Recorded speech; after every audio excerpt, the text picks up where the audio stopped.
Hi, everyone. Good morning, good afternoon to you, depending on where you're joining us from. I'm Stephanie with The Patient Story, and incredibly excited to lead this program today with our two incredible guests. I'll get to that in just one moment.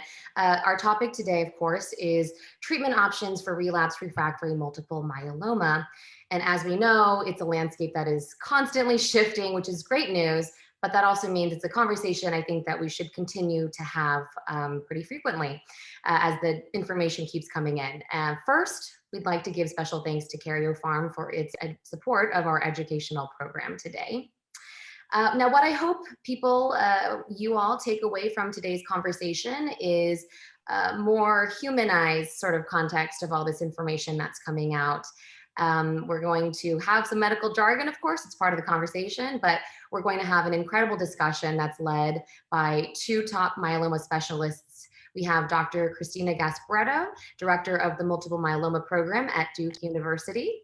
And we also have Dr. Joshua Richter, who's the director of Multiple Myeloma at the Blavatnik Family Chelsea Medical Center at Mount Sinai. So welcome to you both. Thank you. Thank you. Pleasure to be here with you guys.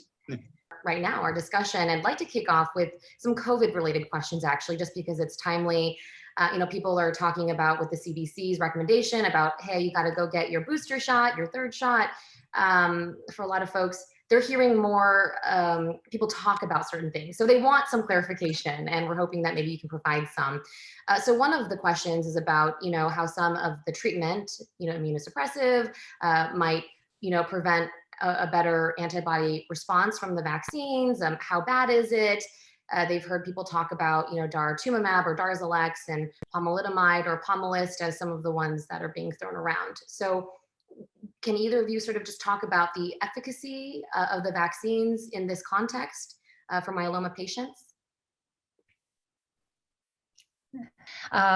We don't have a lot of data on safety, but it looks like a lot of patients with myeloma already participated. They are participating, and the problem that we don't know if the third boost is going to protect them even more, right? If they are taking special treatment. So when I talk with my patients, I always stress the importance of maintaining precautions, the mask, the social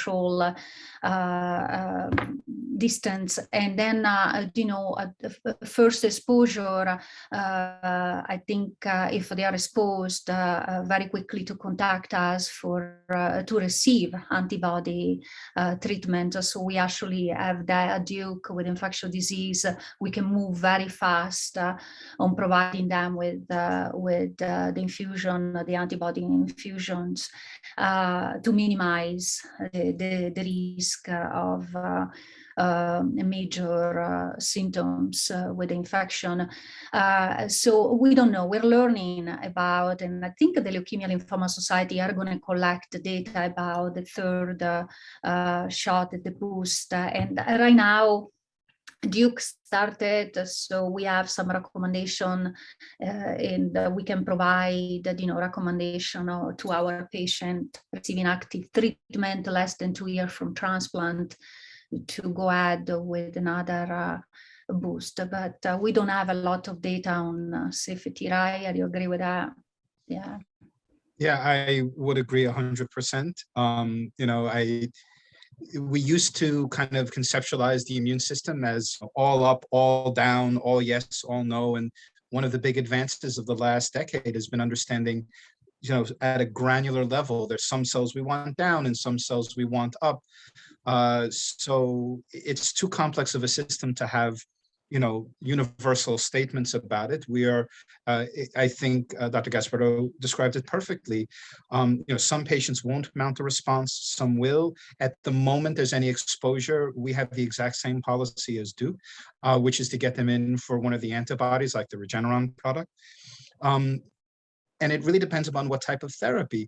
There's some data to suggest that people, like you said, on CD38 drugs, so these are antibody drugs like Isatuximab, which is SARCLISA, or Darzalex, which is daratumumab, may not have the most robust response to vaccine. Same thing with the BCMA therapies like CAR Ts or bispecific antibodies. But it's not an all or none.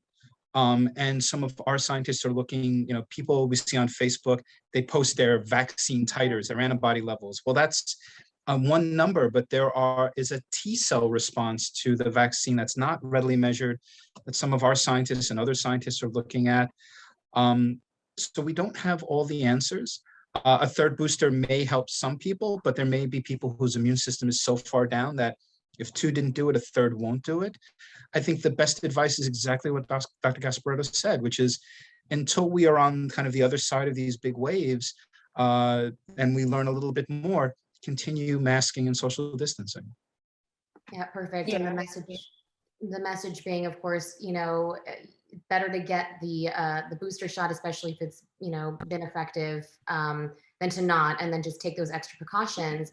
One last question on this. Second question comes from Jane L, who says her father was recently diagnosed with multiple myeloma. She's worried because he spends a lot of time with his grandkids, and one of them is 6, so unvaccinated, of course, and going back to school now. So is masking up enough? Is there any sort of general guidance there? And we can start with you, Dr. Richter. Yeah, I mean, these are the really, really tough questions that we always have a saying in myeloma. You ask 3 myeloma doctors a question, you will get 5 answers. So I don't know that there's a clear guideline. The likelihood is that there's going to be vaccinations for 2 and up later in the year. This is a really difficult time, especially with, they talk about this thing called the R naught, which is how many people you're likely to spread the infection to. And the original COVID was more like an R naught of 2, and now with the Delta variant, it's like 9. Yeah. So the concern is, as kids get back together after the summer, they'll share a little bit. Teachers may share it and they may bring it back.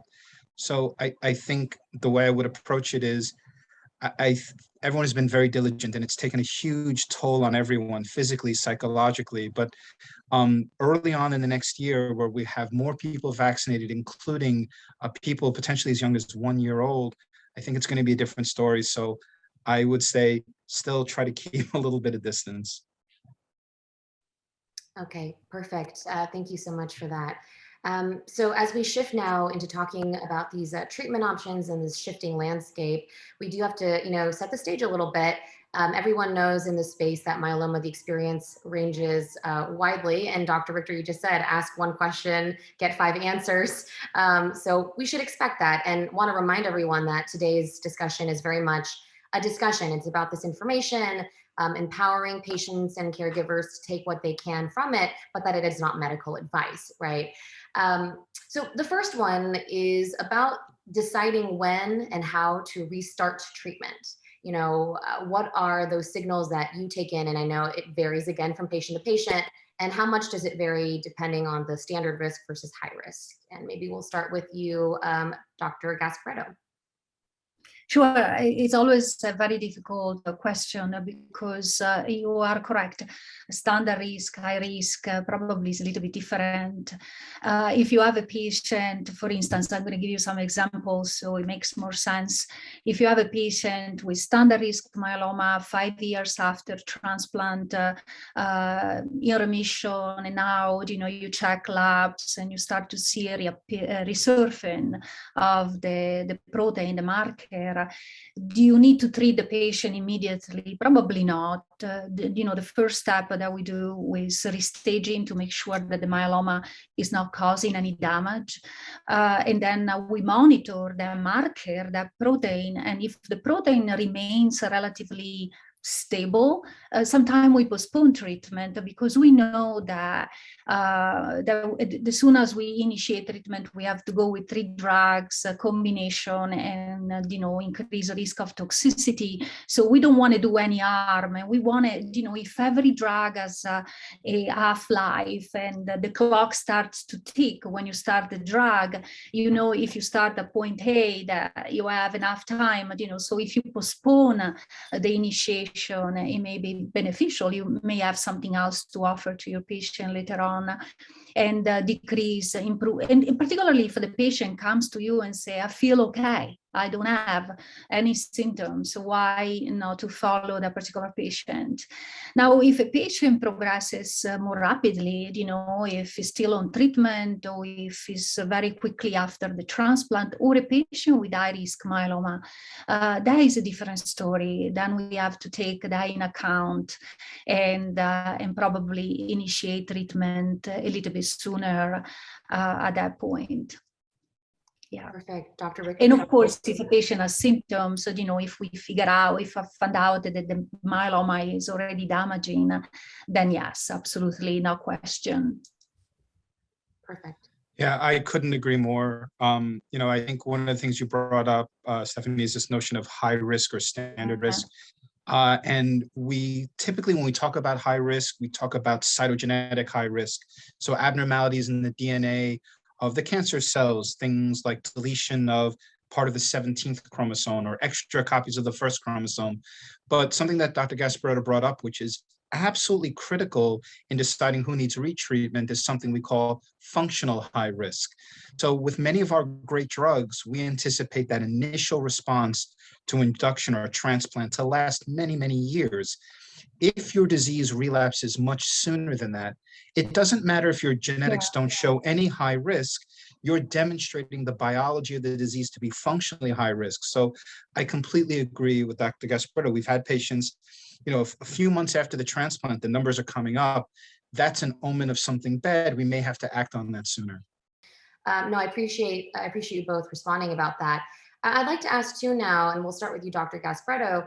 It's generally said that first-line response tends to be deeper, longer than the second. I'm curious, what's your opinion about starting with more aggressive treatment up front? Yeah, well, we have a lot of data on the achievement of the deep response, and we have a lot of data showing if a patient achieves the deep response, he probably have a better outcome, remain in remission longer. And it looks like we are trying to go to the same goal even in second relapse. We're pushing the envelope more and more. Actually, when I started, we were not bringing everybody to a complete remission, and it was very difficult to explain to patients because after transplant, some patients were still at the residual myeloma, and we would say, oh, it doesn't matter. We'll see, if the myeloma is resurfacing sooner or not. But now we're pushing, we're becoming more and more aggressive, like other cancers, right? At the beginning, it didn't make sense because if you treat any other type of cancer, you want to achieve a complete remission. With myeloma, we were like, it doesn't matter. But now we know it matters, and we are accumulating more and more data. And I think achieving a deep response is important, even in second, maybe third line, and that correlates with a better outcome. But what's happening, sometimes we can, later on, we cannot do that. It's clear. And in fact, some of the new approaches, what is amazing to us, that we can reach the depth of response. We'll talk later about the CAR-T and other immunotherapy, and even in later life of the myeloma. So we are learning about that. But yes, we keep that as one of the goals earlier on. And then sometimes with time, unfortunately, we may not be able to achieve that. Yeah, it's definitely been, this push and pull, as we slowly develop more and more drugs. The question was, what's the best way to use them? Do you give just one or two at a time? This way you have something for later on. Combining different chemo drugs with using classical chemo. So old school chemotherapy drugs like Melflufen and etoposide and adriamycin, the older generation of chemo, combining multiple drugs can be very toxic.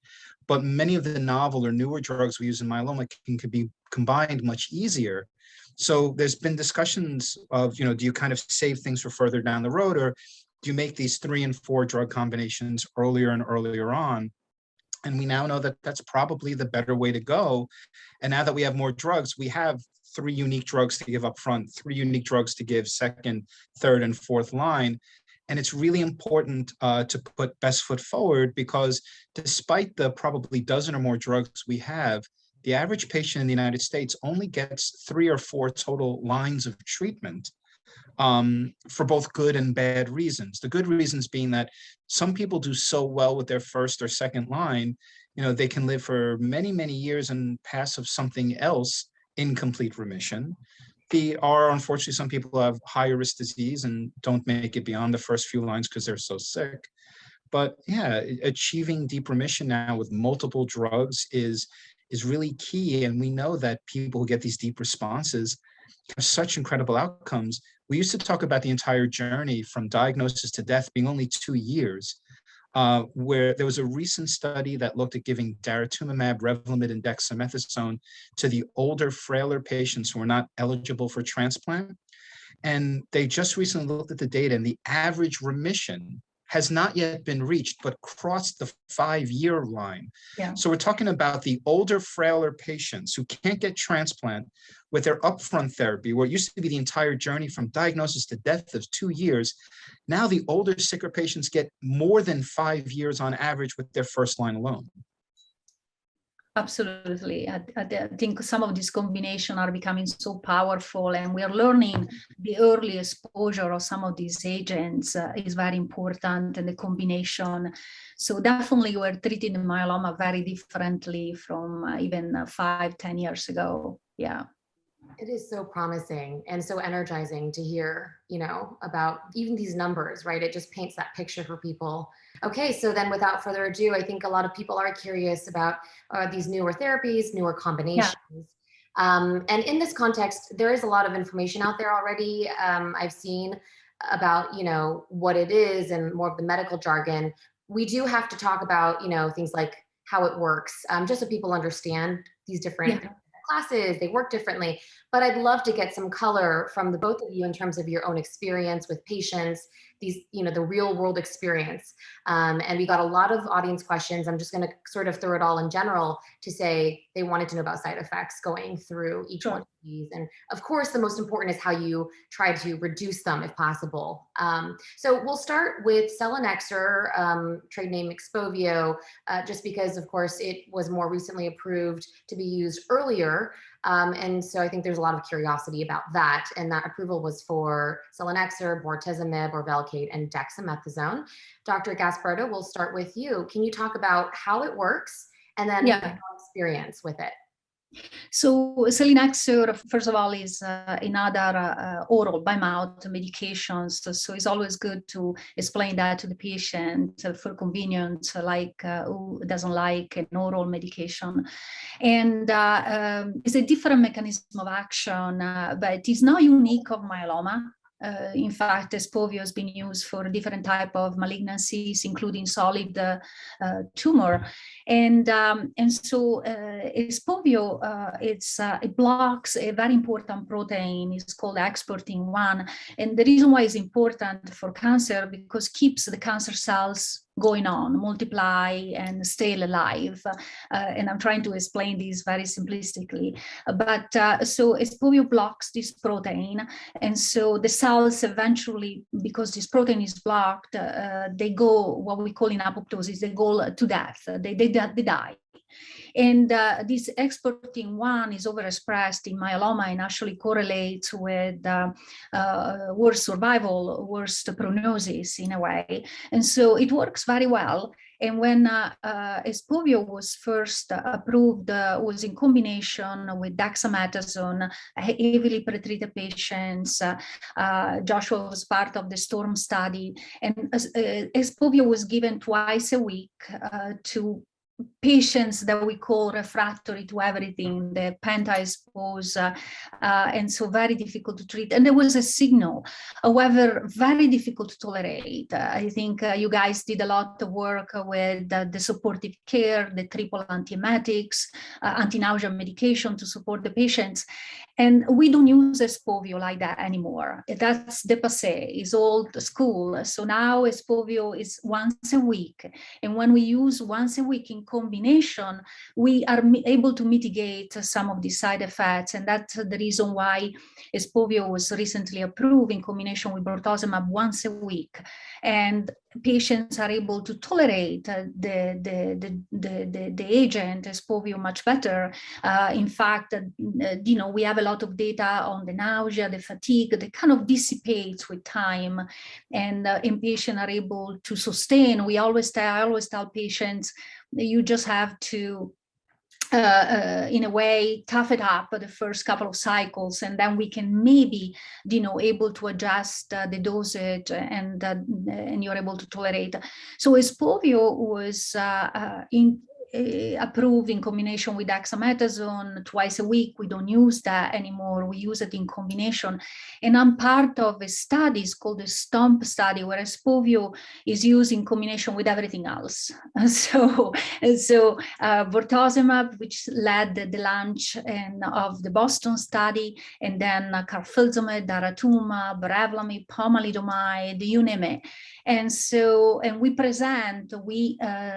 we channel the patient based on what they were exposed before. So, for example, in the carfilzomib XPOVIO, they were naive to carfilzomib and so forth. And then we discovered, during the study, that in certain combination is very effective. Once a week, we adjust the dosage, and relatively well tolerated. In fact, I had patients able to sustain therapy for a few years, and everybody was like, how did you do that? Because with adjusting the dosage and the proper supportive care at the beginning is definitely a very powerful drug. And we have data on high-risk myeloma. We have data that we learned from the Boston study on how to manage the toxicity. So it's a new drug, and it went early from the very heavily pretreated to the Boston in first relapse.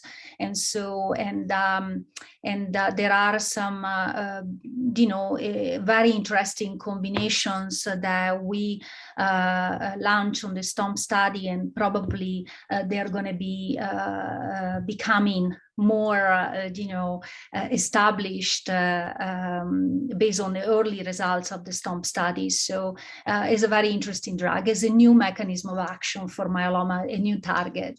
Well, some of the combination have been published and actually be recognized, be effective and safe, and even if they have been tested in a large randomized study, which meaning patient receive a comparative regimen, they were so effective and so powerful that they are recommended, like the pomalidomide, Selienxor combination all by mouth is recommended in the NCCN guideline, as well as the combination with the daratumumab, and more recently the carfilzomib is in the process of being published. So I think that we have enough data to show that they are effective and safe. I think this brings up something that's absolutely crucial, is that there's been studies to show that if patients at least see a myeloma specialist like Cristina, myself, or any of the number of places in the country and in the world, you will do better long-term, because you will take advantage of the expertise of someone like Dr. Gasparetto and be able to take that locally. And I always talk about myeloma kind of like, remember the movie The Matrix? They say some rules can be bent, others can be broken. The more insight you have, the more you can kind of navigate that. The fact that these regimens, some of the STOMP ones, have NCCN guideline approval means that Medicare will cover them, but only if your practice team knows about them and knows exactly what Dr. Gasparetto is talking about, how to dose these drugs, because giving 80 milligrams twice weekly of Selienxor is very complicated. We do not, exactly what she said, we don't do that anymore. But doses between 60 and 100 once a week, especially with other drugs. So when it was by itself, it had to do all the heavy lifting. When it has other drugs to synergize with, you can bring the dose down, add supportive care, and really get these much better outcomes. And in fact, the way that we really approach this is that old saying, an ounce of prevention is a pound of cure, and really being very aggressive in the early cycles with trying to prevent toxicity instead of waiting until it shows up, because then nausea is one of those complicated ones. Once it shows up, patients can then have anticipatory nausea. So a lot of work that was done with one of my colleagues as well, Dr. Ajay Chari, looking into different combinations of drugs to help prevent nausea. And some of the standard ones we use, like dexamethasone and Zofran, but two ones that are a little bit off the beaten path seem to really help. One is a drug called Zyprexa, which is olanzapine, which is a drug that's been used in the psychiatric world, but it also really is good at preventing nausea. The other is a drug called Varubi, or Relapitant. It's a very poorly used drug in general.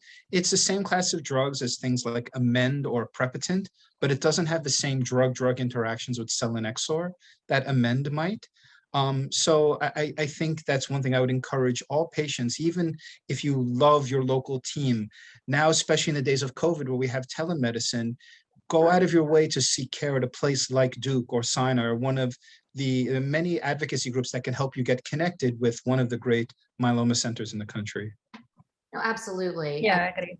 Myeloma specialists, I mean, we are been talking about just how many variations and presentations, and it's tricky. And so being able to talk to someone who focuses just on this, I think, is really important. This is part of why we do these things too, to reach people who are in the community setting, to help them out and get them going on the right path, hopefully. I have olanzapine, I think, in my cabinet from when I was treated for the nausea. And it's exactly right? Like, don't start to chase. As soon as you start to chase the nausea, it's just like, it's impossible, it feels like. But I haven't heard much about Varubi. So I was going to ask you about, all the work that you've done looking into the side effects and the management. Is there anything else? I mean, I think the nausea is a huge one. Anything else in terms of, I know that sometimes they talk about loss of appetite, things like that. Yeah, so loss of appetite, you definitely want to talk to someone more like me than Cristina, because she's in phenomenal shape, and you cannot see from here down, but I eat a lot more than Cristina does. So I have plenty of tips for people to gain weight. One of them is really being ahead of the game, again, helping prevent it. Small, frequent meals. The other thing is sometimes with chemotherapy, people's taste may go off because the taste buds are not high on the pecking order for the body when they're dealing with other things. So food often tastes bland or like paper. Sometimes a little simple thing is taking, that lemon juice bottle that looks like a plastic lemon we all have in our refrigerator for 100 years, squirting a little bit of that on the tongue or sucking on some sour candies prior to a meal may liven up the taste buds to help food taste better. For people who are losing weight, remember Carnation Instant Breakfast. You can use Carnation Instant Breakfast, but instead of mixing it with milk, mix it with ice cream, so that even if you're only taking a few small bites of food, each bite is very calorie dense. The other side effects, Selienxor can cause a little bit of what we call hyponatremia, low salt levels in the blood. Usually not very symptomatic, but again, recommending things like potato chips and pretzels can help along with that. And the other thing is it can affect the blood counts. Specifically, Selienxor seems to affect the platelets. And we've used, people may get things like growth factors throughout their treatment course, and people may be more familiar with drugs like Procrit or Retacrit, which raises the red count, or Zarzio or Neupogen, filgrastim, that raises the white count. But there are drugs that raise the platelet count. Their two big ones are Eltrombopag or Promacta, and Ramiplostim or Nplate. And our experience is that you need to titrate the doses of that up quickly and pretty high to overcome some of the low platelet count you'll get with Selienxor. But again, we see that more when we use Selienxor towards the very end, less of it when we use it earlier on. Perfect. Thank you so much. I know that was a lot to get through, and I think that'll be incredibly helpful for people. Start Googling things. I'd like to shift over now to Isatuximab or SARCLISA, a monoclonal antibody. We will start with you, Dr. Richter, if you want to talk about how it works and your experience with it. Sure. So SARCLISA or Isatuximab is a monoclonal antibody, and just like our body makes antibodies to fight infections, this is an engineered antibody to attack myeloma. All cells in the body have different markers on them to kind of interact with other cells and take out various actions. And they all go by these names: CD, CD1, CD2, CD583. CD just stands for cluster of differentiation, and all cells have different groups. So lymphomas have CD20 and CD3. Myeloma cells universally have CD38. And what this is a naked antibody, which means it doesn't come along with any toxin or anything. It's just the antibody. It seeks out anything that has that CD38 marker, grabs onto it, and can induce that cell to undergo what Cristina talked about earlier, apoptosis, through a number of different mechanisms, complement-dependent cytotoxicity, antibody-directed. There's a few different ways it can do it, and it directly kills the myeloma cells. Isatuximab currently has 2 FDA approvals, one based on a trial called the Icaria trial, which gave isatuximab, pomalidomide, and dexamethasone to refractory patients, and the ABECMA trial more recently, isatuximab, Kyprolis, and dexamethasone. Although many people may be more familiar with daratumumab, which comes now in both intravenous and subcutaneous administration. Isatuximab is only intravenous at the moment. There are ongoing studies with the subcutaneous version. The biggest side effect is that first dose can have an infusion-related reaction, where as the drug is going into you, you can get shakes, chills, flushing. We give medicines ahead of time to prevent that. If you do get it, the nurses they have a protocol to give medicines to stop it immediately. And generally, after you get beyond the first or second dose, most people don't have any side effects. And is overall a very well-tolerated drug, and is definitely part of our treatment paradigm for relapsed and refractory myeloma. Jumping from one thing to the next over the next few years, hopefully soon, that we are going to adjusting, kind of tailor our treatment based on the patient, the age, comorbidity, genetics, type of myeloma. And so we are learning. Our job as a myeloma expert is to learn the difference, the nuances between one regimen and the next. Am I going to choose isatuximab, carfilzomib versus isatuximab, pomalidomide, based on the age again, and so relatively well tolerated in the elderly with the carfilzomib. So we are dissecting all this data. There is no doubt that these regimes are very effective. Now the question for us is, can we sequence it? I also, so I love all of that, and the goal, of course, of trying to more precision medicine and tailoring. Yeah. Incredibly exciting. Another factor, and you both brought it up. I mean, Dr. Gasparetto, you talked about Selienxor being, the oral, the pill. Who doesn't like just popping the pill? And Dr. Richter, you also were talking about how isatuximab right now it's IV only. Sometimes there's some reaction to that, whereas daratumumab, there is that shot. How often in your conversations with patients is that coming up in terms of how it's given? So let's not talk about the pill. I think that's always pretty preferred, but the shot versus the IV, does that come up as a patient? Of course. I don't. Yeah. Of course. In fact, one of the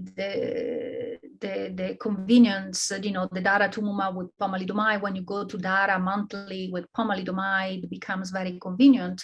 But a patient with high-risk myeloma may, in fact, benefit from the IV infusion and the consistency of the IV, the drug with the different mechanism of action. So while we're talking about convenience, we're also talking about, this is probably a better regimen for you or vice versa. So it's part of the discussion, of course. Yeah.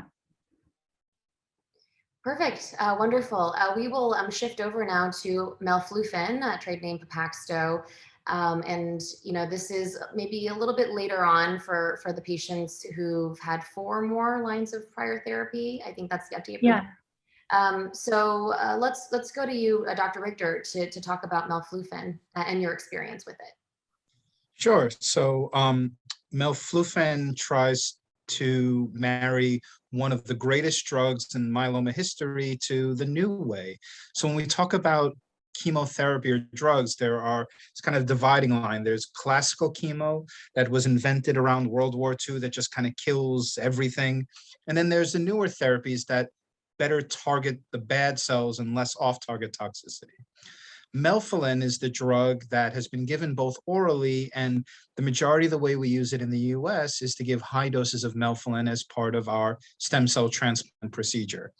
What Melflufen is it's a peptide-driven Melflufen, which basically because the peptidases are overexpressed in the cancer cells will suck this up more than normal cells, and it delivers the melphalan more specifically to the cancer cells than to others. So think of it as a newer way of giving melphalan. It's a very interesting drug.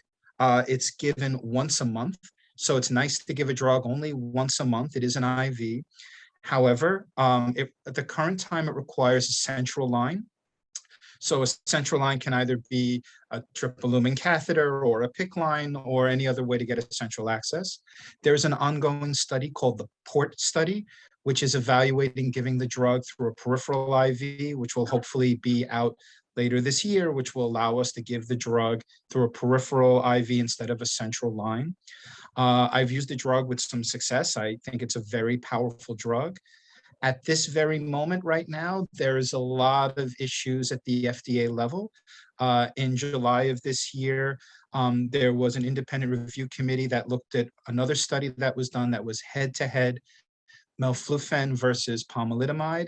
And even though the progression-free survival was still better with Melflufen, patients stayed in remission longer.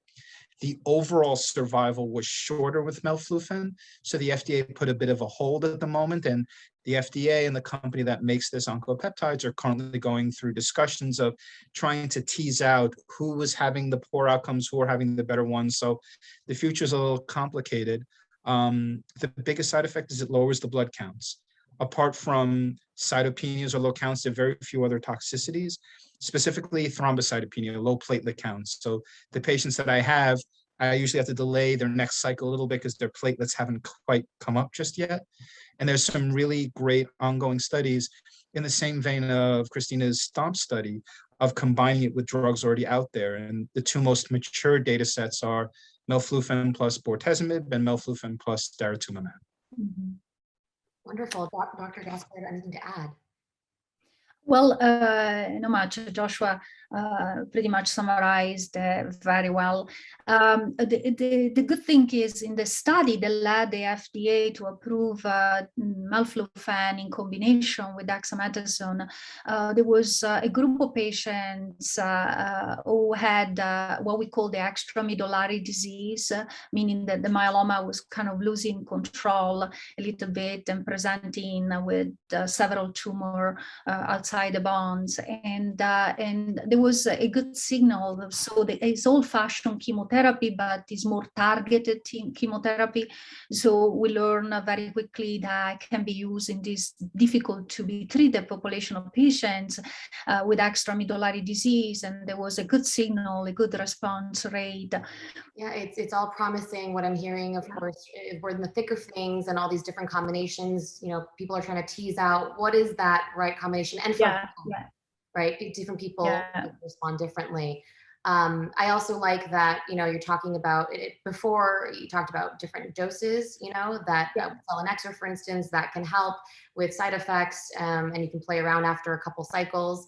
People tough it out. And then Dr. Richter, are you talking this time about the schedule, right? So maybe you will have to delay for a few days so that it's more palatable.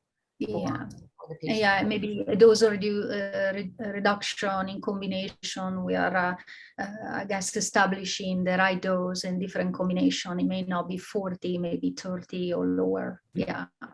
Perfect. Great. And so our last one for this section is the Belantamab mafodotin, or trade name BLENREP, which again is a little bit later. It's the FDA approval is for 4+ prior lines of therapy. Dr. Gasparetto, could you talk about how it works and again your experience with it with your patients? Yeah, and so we call it as a conjugated antibody, is like Joshua was explaining about the daratumumab, but so the target now is different. It's not the CD38, but is BCMA, B-cell maturation antigen, which is becoming a very important target for myeloma, a new one. And so it's conjugated, is linked to a toxin, the mafodotin, and so it kind of binds to the myeloma cells. BCMA is mainly expressed on the myeloma and mature B cell, and then there is the delivering of this microtubule toxin, and so that there is again the destruction of the cells death, and so this drug is very convenient, is given in an outpatient setting, IV, but you don't need a central line, is about 30 minutes infusion. It comes though with the big warning, the ocular, the eye toxicity, right? And the drug as a single agent doesn't have dexamethasone, doesn't have steroids, it works. And some of the responses are very durable, even when patients are skipping the dosage because the toxicity. But you really have to sit down with the patient and explaining what the ocular, the eye toxicity involved, what it is. And because patients can have this, what we call the keratopathy, which is the microcyst formation of the corneal epithelium. And at the beginning, they don't have any symptoms. 50% of patients don't have any symptoms. So the importance is to establish a partnership with the eye care, ophthalmology, optometrists, so patients are followed by both of us. But the eye,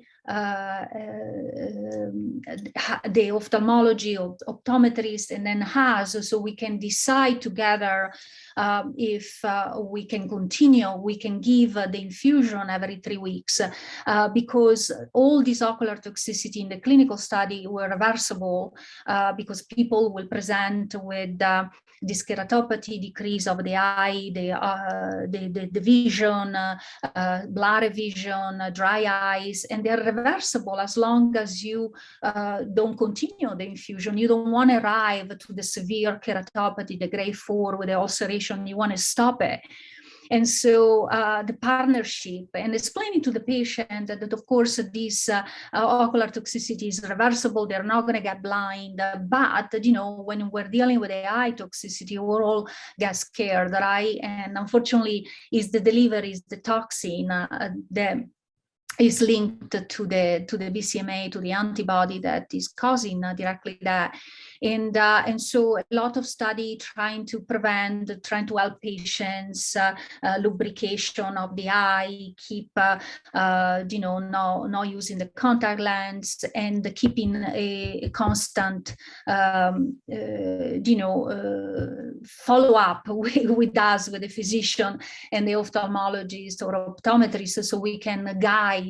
And the beauty of this drug that some patients had to skip 1, 2, 3 doses, and the responses were not changing. They were able to maintain the response. And I have patients, continuing therapy and doing quite well. And I'm impressed by the durability of responses. So there is a lot of press and talk about the ocular toxicity, but when you are counseling the patient and explaining that we don't want the patient to develop the severe toxicity and they're reversible, I think is a very good drug. And we'll see the evolution also this drug in other combination, but so far I'm quite impressed with the drug and the efficacy of this drug. Yeah, couldn't agree more. It's definitely an important tool that we have. And the interesting thing about the drug is, Stephanie, you mentioned, in terms of Melflufen, sometimes a dose reduction is going from 40 milligrams down to 30, but sometimes it's going from giving it every 4 weeks to every 5 or 6 weeks. Same thing with Velcade. When you have 1.3 as the starting dose twice weekly, you can go to 1 twice weekly or 1.3 once a week. And with Belantamab, we have those options. The starting dose is 2.5. We can go down to 1.9, but probably the better way to dose reduce is to stretch out the frequency of dosing. So it's prescribed as an every 3-week drug, but my experience has been it's mostly an every 4 to 6 week drug, because you kind of have to space it out. And that's a dose reduction simply by reducing the frequency. And the benefit of extending it out to every 4 weeks or every 8 weeks is it starts to kind of jive better in combination, because most of our other drugs like daratumumab, like Kyprolis, like the IMiDs are on 28-day cycles. So it's probably better as a every 4 week drug. And earlier on, maybe in first or second relapse, some of those trials are even giving it every 8 weeks. So basically once every other 4 week cycle when you're giving it in combination.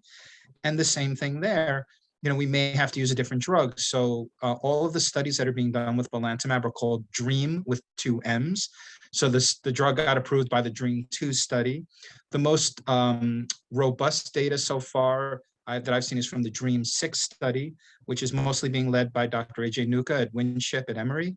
And it seems right now that when you give it with Velcade, it's probably 1.9 is the dose. So we learn so much more about these drugs after they're approved, what the right supportive meds, what the right dosing level, schedule. We all learn this as we use the drug. I agree. Also with the pomalidomide was presented with longer interval and those. Right. It's interesting to hear all these descriptions. And as you said, everyone has to stay tuned to see how the trials, progress. And then you get more data and know how to apply that to people, which is what we're all waiting for.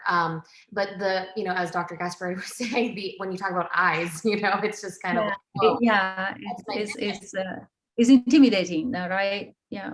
Very intimidating. And I think, people might have heard the term REMS, but it's the risk evaluation and mitigation strategy. But really, you were both talking about, you just have to have more of the follow-up. You have for safety, absolutely. So that's great to know. And now I'd love to shift over to a very exciting, of course, space. You talk about CAR T-cell therapy and bispecific T-cell engagers, or bispecifics for short for now. So I'd like to set up first with CAR T. I know that we've got Ide-cel or ABECMA that's been approved. Would love to know your experience with that. And I know there's also a lot of excitement coming up with cilta-cel, which is expected to be approved hopefully shortly. So we'll start with you, Dr. Richter. Sure. So the old way of cancer treatment was just giving poisons to poison the bad cells and recognizing that along the way, you would unfortunately poison some good cells. And what has really kind of evolved over the last period of time is this concept of immunotherapy, or taking advantage of the fact that the best cancer fighter that exists is our own immune system. It fights cancer 24 hours a day. The difficulty is that sometimes in an individual, parts of the system may break down. And what CAR T does is it tries to kind of rev it back up by collecting the T cells of a patient. And for many patients who've been treated, they may have gone through a similar experience collecting stem cells for transplant. You need to get a catheter, you need to have your cells extracted on an apheresis machine, but the dial is switched. Instead of collecting stem cells, we collect T cells, which are some of the immune cells. In the lab, they're engineered to all attack a specific target that's on myeloma. And right now, the main target is this BCMA, the same target for BLENREP, although there are other targets that are being explored in clinical trial. Then we need to put these back into a patient. But before we do, we have to create what we call immunologic space, because people have a repertoire. They have all different types of T cells. And if you just infuse the new attacking ones in there, there'll be a voice in the crowd, a drop in the ocean. So first we give something called lymphodepleting chemotherapy, low doses of 2 drugs, cyclophosphamide and fludarabine, that clears out the T cells. And then we infuse the engineered T cells to attack the cancer. This is a very effective and very powerful new tool. At the moment, we have one approved. It goes by the name of Ide-cel or idacaptogene vaclucil, ABECMA. And giving this drug or this therapy requires a 2-week admission into the hospital. And the major toxicity is something we call CRS, or cytokine release syndrome. So when we infuse these T cells, they send out and they connect and communicate with other cells in the body through chemicals we call cytokines. And these cytokines activate other cells, and sometimes you can get an overactive immune system. And we have different techniques now to kind of quell, to get kind of like the Goldilocks version, right? You don't want the porridge to be too cold. You don't want it to be too hot. You want just the right amount of immune activation where it kills the cancer cells but doesn't get too active. So we try to walk that line. And it's interesting, many of the ways we do that are similar approaches to how we manage COVID, because COVID can cause an overactive immune system. So there's a lot of parallels there. This was commercially approved on March 26th of this year. Another one is expected to be approved in November. And for patients who've had multiple lines of therapy, this type of technology is one of the best things that we can offer, and we're just extremely excited about it. Dr. Gasparetto, I mean, that was well described, Dr. Richter. I'd love to see if Dr. Gasparetto has anything to say with your experience. Yeah, I think, you know, is a new way to treat myeloma, and one of the advantages of the CAR T-cell is one-time deal. So, you know, the last patient I treated, you know, she unfortunately didn't remain in remission for a long time. During that time, she was really active. She was happy that she was not receiving any additional therapy, and so that is definitely a plus. The problem is that unfortunately, because it's one-time deal, patients eventually they lose the capability, the immune system. So now there are a lot of research involved on maybe designing this CAR T a little bit differently, so there is more sustainability. Maybe we need to do some maintenance. Maybe we can use a couple of times.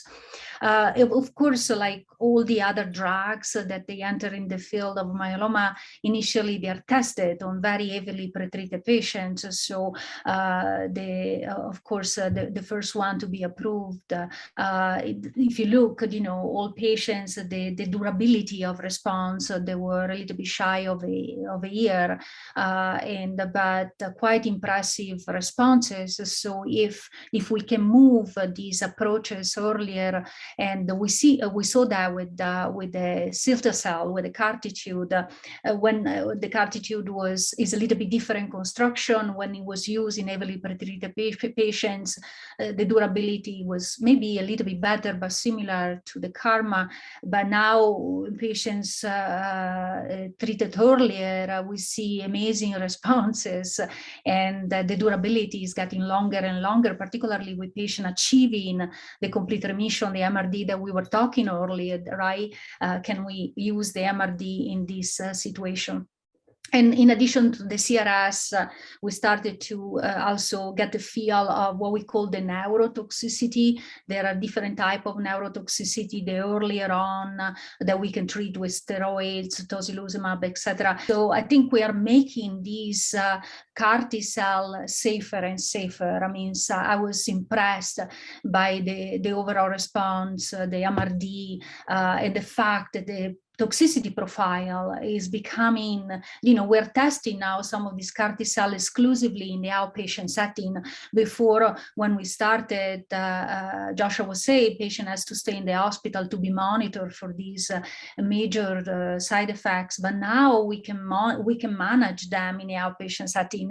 So they're becoming safer. We're moving them earlier, maybe some maintenance, maybe a boost in a way. And so it's a new way to treat myeloma. We'll see over the next few years if we can use them up front for the high risk, if we can give them after transplant, etc. But very, very excited by having these two major procedures available for all patients. Thank you, Dr. Gasparetto. You know, Dr. Richter, as Dr. Gasparetto was saying, when you know, CAR T will be used hopefully earlier in certain situations. But right now, I think there were some questions from the audience about, you know, how do I know when to talk to my doctor, especially if they're not at a center like yours, maybe, about whether I should pursue one of these combinations, you know, and go in that direction, versus when is CAR T right for me? So on a high level, how would you describe that? The earlier, the better. And the reason why the earlier, the better is that right now there is one commercially available CAR T, but we still have many CAR Ts in clinical trials, and slots on those trials come and they go. So being on someone's list at an institution that does them is a really great thing.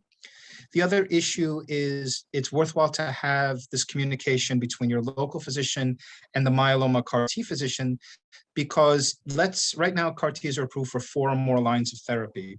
But we're starting to learn that the therapies you get leading up to that may affect the ability to collect and engineer those T cells. So for example, Melflufen, which is a drug we absolutely love, if you get a good slug of melphalan prior to when we would need to collect T cells, we may not be able to collect enough to engineer. So, kind of making sure that is that exactly as Cristina talked about earlier, that sequence that we're all trying to figure out for each individual patient, trying to follow some relative do's and don'ts so that if and when it's time for a CAR T, you're in the optimal position to do it. I'd love to now go into an area that a lot of people have been sort of hearing about, don't know as much about, which is the bispecifics. So if we could just set up, again, in layman's terms, what those are, what it means, and maybe how patients can view them as a treatment option. And we'll start with you, Dr. Gasparetto. So these are the new antibodies, of course, like we were talking about the data, the Isatuximab, the Belantamab. So they have different targets, and the reason why they are a little bit different because in addition to target the myeloma, and one of the most used target is the BCMA, but we have different targets, actually different bispecific antibodies, different target, but the other one, they engage the T cells. So sometimes I explain patients is maybe a way to do CAR T cell in vivo in the person. So you don't engineer, you don't take the lymphocytes out, but you're trying to stimulate the lymphocyte in. So very important also for this type of therapy to have a relatively good immune system. We'll see these therapies going a little bit earlier now and being tested in heavily pretreated patients. But we're all surprised, we're all kind of excited by the preliminary results because, I was involved with the Tanabab. I can't pronounce it, but wait, can I just say it's very refreshing to hear that you can't pronounce some of these things. No, I know, because we have all these names. Eranatab, I have to think about, and is actually initially we were using these drugs, so is again engaging the T cells, attacking the myeloma, so there is the effect of the immune system direct, and they have other mechanism of action, of course, and so what we're learning that we can give them IV in the vein, but subcutaneous is becoming actually very, for all these drug, probably the better route of administration. We are trying to find the right dosage, and also the toxicity of these drugs is very similar to the CAR T cell. So we see the cytokine release syndrome, we see the neurotoxicity, and so at the beginning, some patients in some trial are admitted to the hospital for observation for a few days, 5 days, and then they can continue the therapy in the outpatient setting. So the difference with the CAR T cell is one time, and then you engineer in vitro your lymphocytes with this bispecific. You have the continuation. So which one is going to be better, the continuation versus the convenience of doing one time? And we see tremendous responses with the Ranatab. We had responses in about 70% of patients, with 1/3, 30% achieving a complete remission. Now we don't have long-term follow-up to see if these are sustainable. We don't know yet, but very impressed by the early results. And so there are a lot of new bispecific, they are being designed, different targets, engaging the T cells. So it's part of the immune system, and definitely is going to change how we treat myeloma, in my opinion, over the next few years. So very interesting results, very similar toxicity to the CAR T cell, great responses, but we don't know enough about durability. What do you think, Joshua? Is premature, but we are all excited. I couldn't agree more. I mean, to me, I think your statement of we don't know which one is the optimal one for an individual patient is perfect. The one advantage that bispecifics have is a theoretical possibility of being given in the community. So in the United States, 70 to 80% of myeloma is treated in the community. So despite the fact that Cristina earlier today probably had a quadruple booked clinic for every single time slot. Globally, within this United States, most people get treatment locally. CAR Ts are probably always going to be reserved for the big centers, but as we get better at managing the CRS with these bispecifics, there may be a point in time where they could be given in the local community practice, which would be just available to more patients, which is an amazing thing. The other thing is the different targets we have. So all bispecifics, they have two arms. One is CD3, which grabs onto the T cell, and the arm that grabs onto the cancer cell. Right now in our clinic, we have 4 different targets. That's the other part of it. One is BCMA, which is the same target as the CAR T cell and as Belantamab. One is CD38, so the same target as Isatuximab or daratumumab. Then there's a drug called talquetamab. Talquetamab has this arm here that targets something called GPRC5D, which is on all myeloma cells. And then there's another drug called cevostamab, where this arm has something called FCRH5, which is also on all myeloma cells. And these different markers are independently expressed on the cancer cells. So there is a potential there to sequence these different drugs. We have no idea yet, does BCMA go before CD38 or after GPRC? We don't know any of that. But that's the great thing, is as we get these drugs approved, we will all as a community learn what the optimal strategies are. And there is also one that we're participating with the CD38, so like the daratumumab target.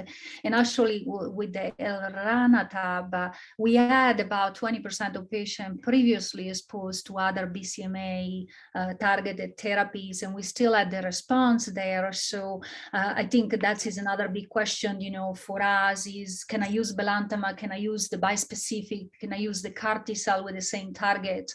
So we're accumulating data information about, can we sequence these drugs and still maintain you know, efficacy, because right now it's a little bit all over the place. We don't know. So much data coming out constantly. So what I'm hearing from you both is, you know, with bispecifics, really importantly, Dr. Richter, the fact that I didn't know it was 70 to 80% specifically for myeloma patients being treated in the community setting. That's incredible. So that would help with that population, which would be huge. There's also the issue of sometimes with CAR Ts, it's true that you have to bridge, well, yeah, with another treatment. And there's variations as you're waiting for the, you know, re-engineering to happen and then, you know, infusing it back into the person. I mean, I guess maybe a summary of the pros and cons of both would be great. And we'll start with Dr. Richter. The pros of CAR Ts is that it's a one and done. But as you said, right now, all the CAR Ts that are either approved or about to be approved are what are called autologous. We have to have manufacturing of someone's individual cells, which can take upwards of 5 weeks for some people. There are ongoing studies looking at allogeneic CAR Ts, which would be an off-the-shelf option, which would negate the need for bridging. The pros of a bispecific is they, at some level, can be given in the community, which may make them more advantageous. And because it's maybe a little more titratable in terms of the side effect profile, you could probably give us bispecific to a little bit of an older or frailer patient, but we don't have all that information just yet. I don't know if Cristina has any better way of putting No, that. I think that, you know, for now, the CAR T-cell is limited to the large academia, large institutions. And you're right that, you know, we may not be able to offer the CAR T-cell to the frail, immunocompromised, very difficult patient to treat. So the bispecific out of the shelf, but one, you know, they have to sustain therapy, and most of them are given weekly or every other week. So, but maybe that will translate on longer durability of responses. You know, we don't know. So right now we are still accumulating data.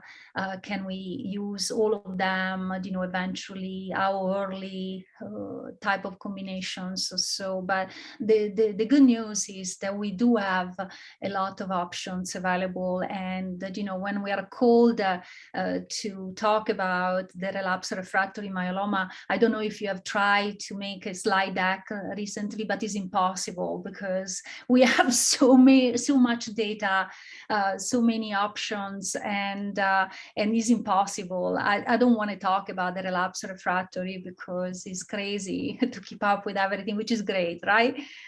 It's easy to talk about, I don't know, transplant, one-time shot, but lots of options. And, we say a lot, but I think having referral to a myeloma specialist, I agree with Joshua, is so important because we are aware of what's going on even behind the scenes, and we can, we at least we know. And if we don't have the particular trial available in our institution, we know who does it, and we can refer patients to each other and continue the treatment.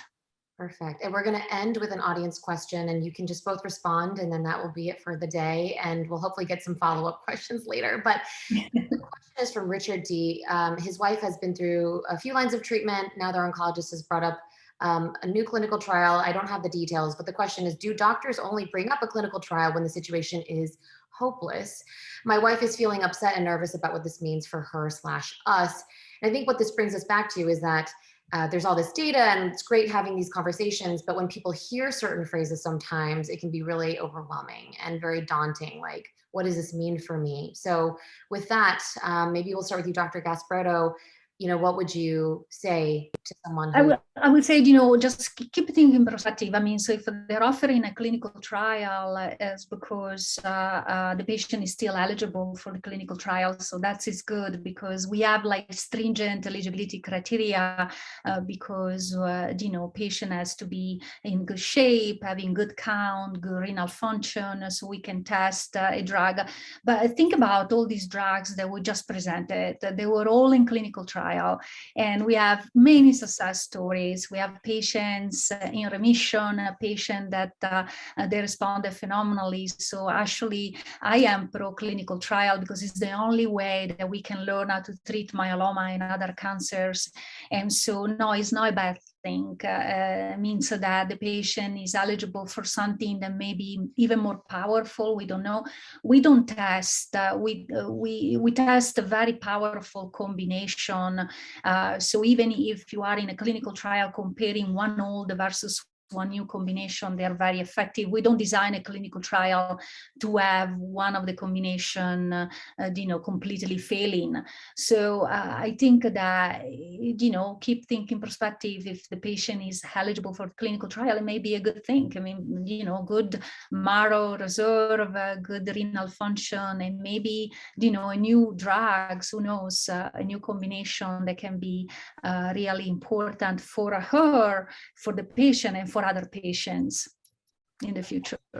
Perfect. I completely agree with Cristina. I am very pro clinical trial.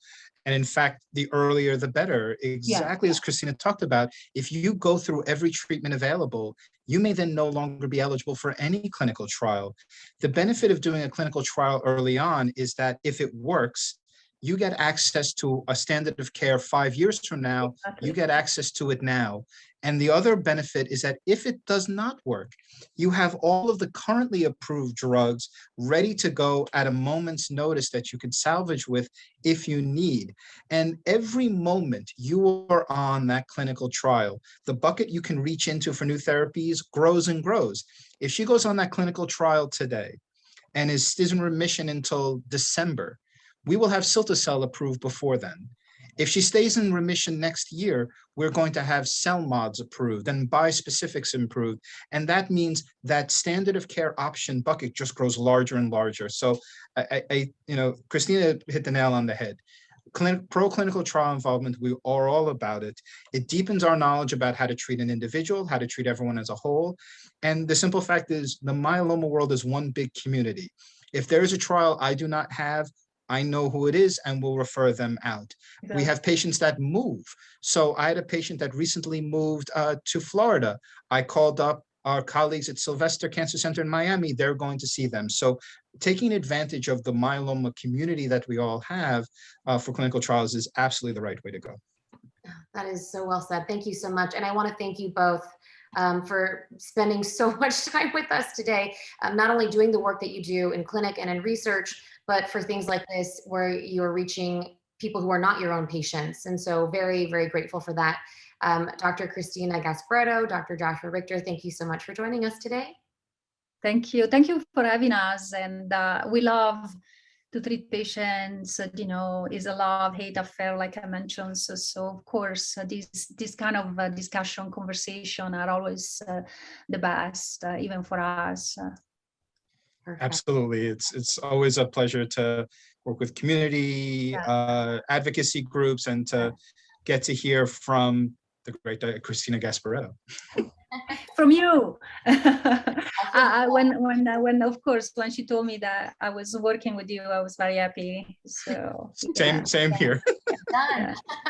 Well, it's been a great conversation. And for everyone who wants to watch this discussion again, just go to thepatientstory.com, where we give human answers to your cancer questions.